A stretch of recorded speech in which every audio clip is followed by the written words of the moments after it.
Bonjour, je suis la Dr Angèle Turcotte et je suis rhumatologue. Aujourd'hui, je vais vous parler du certolizumab pour le traitement de l'arthrite inflammatoire. Vous pouvez vous rendre sur notre site web à l'adresse www.rhuminfo.com et imprimer un de nos pictofeuillets sur le certolizumab pour le consulter pendant que vous regardez cette vidéo. Le certolizumab porte aussi le nom de Cimzia.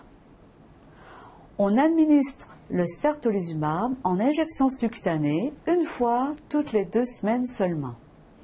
Une infirmière peut vous enseigner comment vous administrer les injections et un ami ou un proche peuvent aussi vous aider au moment des injections.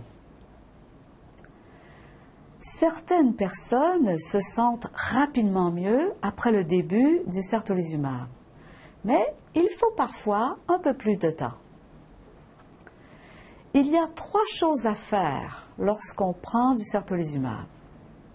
Vous devez en discuter avec votre médecin.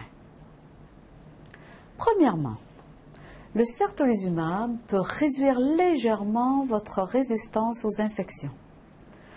Vous devez donc cesser de prendre le certolizumab si vous faites de la fièvre, si vous croyez souffrir d'une infection ou si vous recevez des antibiotiques pour traiter une infection. Ensuite, avant de commencer à prendre du certolizumab, vous devez subir un test cutané et une radiographie pulmonaire afin de confirmer que vous n'avez jamais souffert de tuberculose. Finalement, vous devez subir des tests sanguins périodiques pendant un traitement par le certolizumab. Cette précaution est importante pour faire le suivi de votre arthrite et s'assurer que votre formule sanguine est correcte.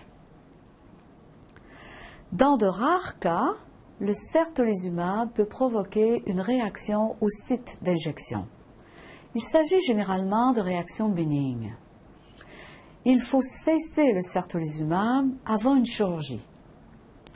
On peut recommencer le traitement après la cicatrisation en l'absence de signes d'infection. Si vous subissez une chirurgie, demandez à votre médecin à quel moment cesser ce médicament.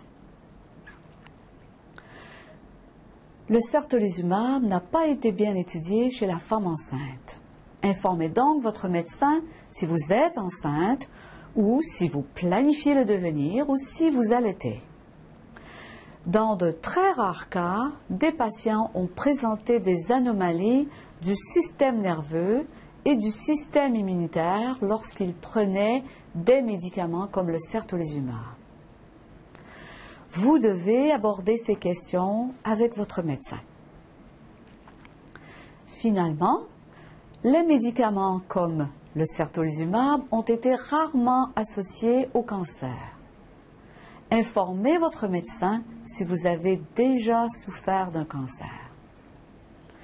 Si vous prenez du certolizumab, appelez votre médecin si vous vous sentez mal et que vous voulez le cesser, si vous craignez des effets secondaires ou si vous l'avez cessé ou souhaitez le cesser, peu importe la raison.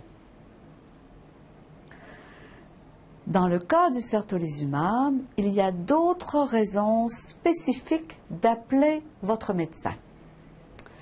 Si vous faites de la fièvre ou vous croyez souffrir d'une infection, si vous prévoyez une chirurgie, si vous êtes enceinte ou planifiez le devenir, si vous prévoyez recevoir des vaccins, quels qu'ils soient, ou si vous présentez des rougeurs cutanées. J'espère que vous aurez trouvé cette vidéo utile. Pour plus de renseignements, consultez notre site web à l'adresse www.rhuminfo.com.